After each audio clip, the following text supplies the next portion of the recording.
と話をします。先ほどが踊りだったので、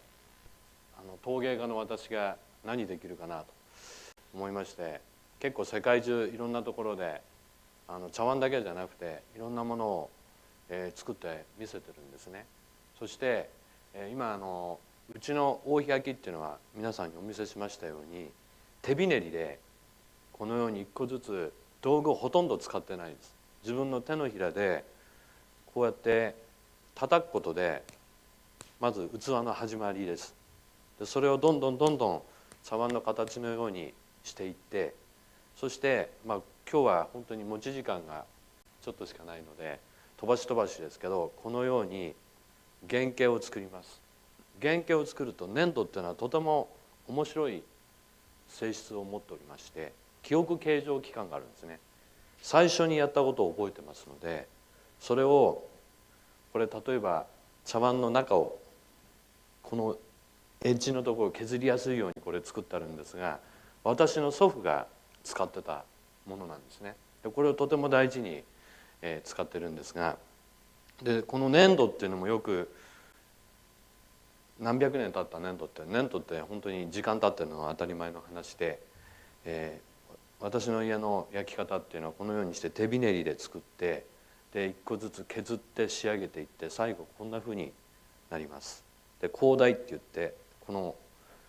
底のところもとても大事なんですね。で、これを乾かした後に素焼きといって1回800度ぐらいで焼きます。でその後に釉薬を塗って一個ずつ赤松で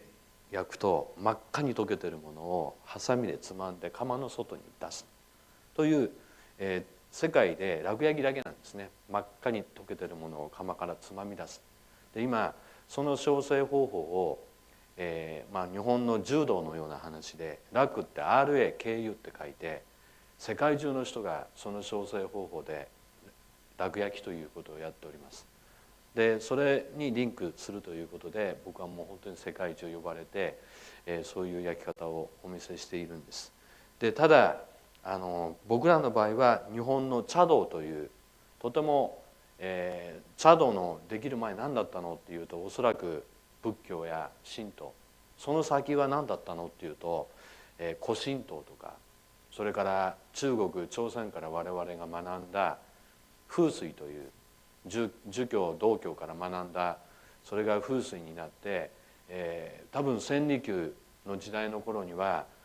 今みたいな医学もありませんし、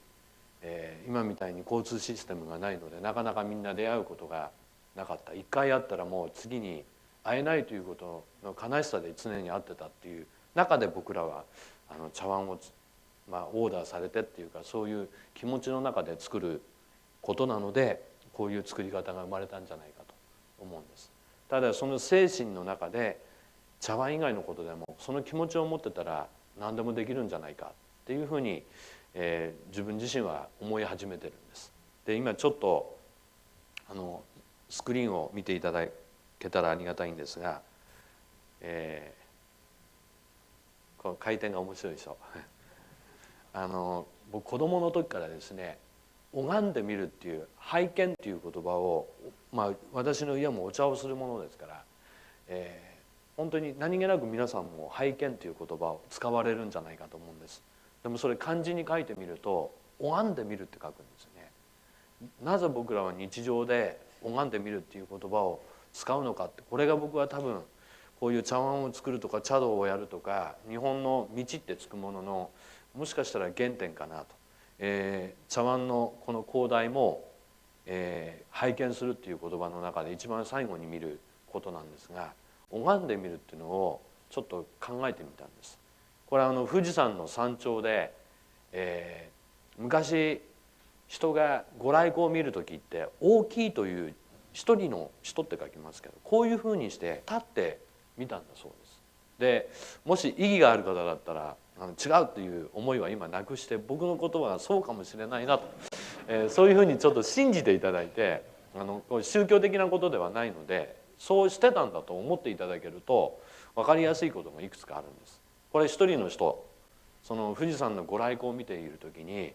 さらに高いところがあるんだなっていうことでこんな字が生まれますよね。天という字で、自分より高いところがあるっていうのは山に登ってもまだあるんだということを気づきます。そしたらこれちょっと暗くてあれなんですけど、長野の善光寺の境内なんですが、浮遊物がいっぱいいる壁なんですね。今のご来光のところに仏さんがいっぱいいたんじゃないかっていう例え、それから木と木の間にロープを垂らすことで鳥居が始まりました。またはしめ縄っていうのもこういうところからで、そこに太陽がスポッと入るところに大きいっていう字でご来光を見たとしたら、鳥居の中に太陽がはまったら子供が生まれるっていうことにもつながる、子宮っていうことにも見合ってつきますよね。で裏と表、表と裏、それから光と影っていうその関係っていうのも僕はとても面白い秘密が隠されているような気がします。でそのことを風水っていうのはとても日本風水って呼べばいいんでしょうけども、分かりやすいふうに隠されています。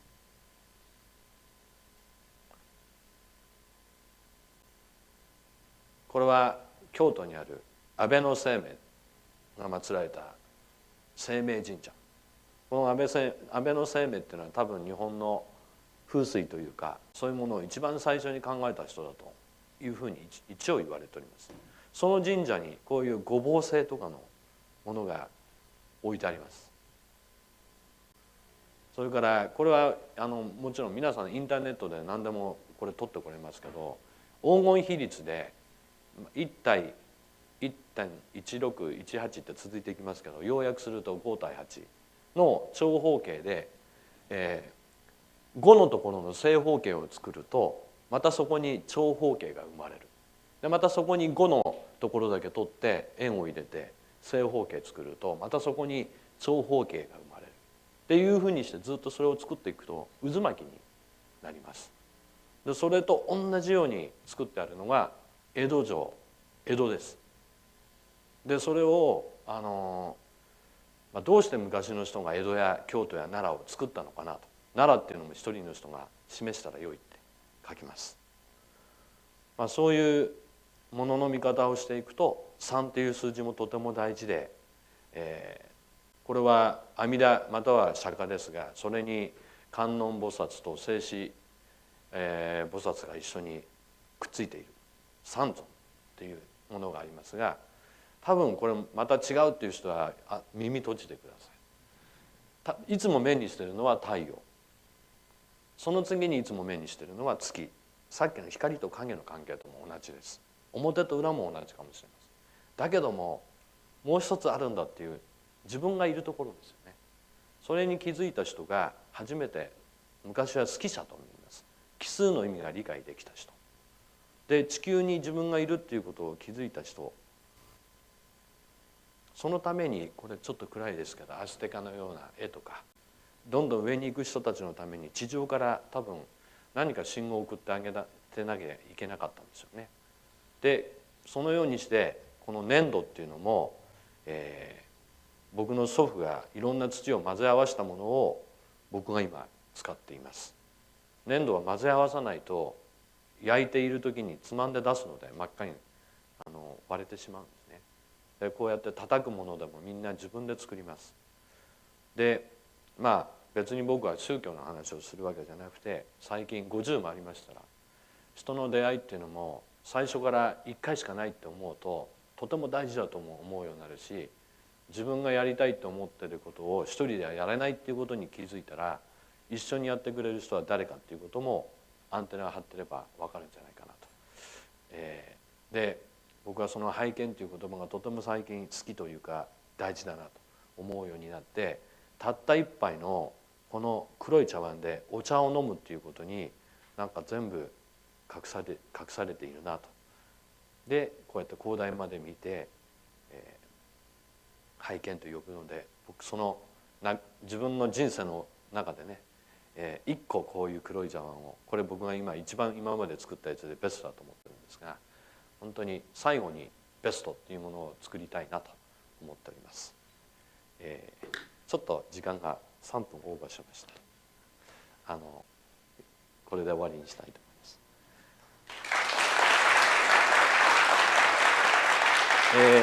す。一つだけ、僕いつも自分のブログに皆さんを撮ってるので、できたら会場を明るくしてください。はい、もしよかったら僕のブログを見てください。恵子さんも撮っちゃう。はい。皆さんありがとうございます。素晴らしいです。ちょっと引き上げる前にもう3分押しましたので、ついでですので、もう1分だけちょっと、はい、お話聞かせていただいてよろしいですか。スライドの中に、はい、一子相伝ってお読みしたらよろしいんでしょうか。はい、言葉がありましたよね。お日様の、ご家族の皆様の代々のことを表すんだろうと思うんですが、はい、お父様が10代、はい、ご長男としてお生まれになって、やはり11代という、私の一般の人にとりましてはですね、襲名とか踏襲とか前にあるものを引き継ぐっていう、結構重たいものなんですけど、でもここの能楽堂もとか狂言とか歌舞伎にしてもね、親から生まれた子供だと思ってやるっていうのは僕多分間違いだと最近思います。一番向いてる人がやればいいので、血でやるっていうのは多分ダメになっていく大きな要素かなと。僕にも子供いますけど、ダメにする子供に後継がしたら家がダメになるので、やっぱりそういう。この国とちょっと似てますよね。はい、もう父親に背中向けて生きてたんで、はい、もうアメリカに行ってやっぱり日本の良さが分かったっていうか、ボストンの美術館に大日焼きの作品27点あって、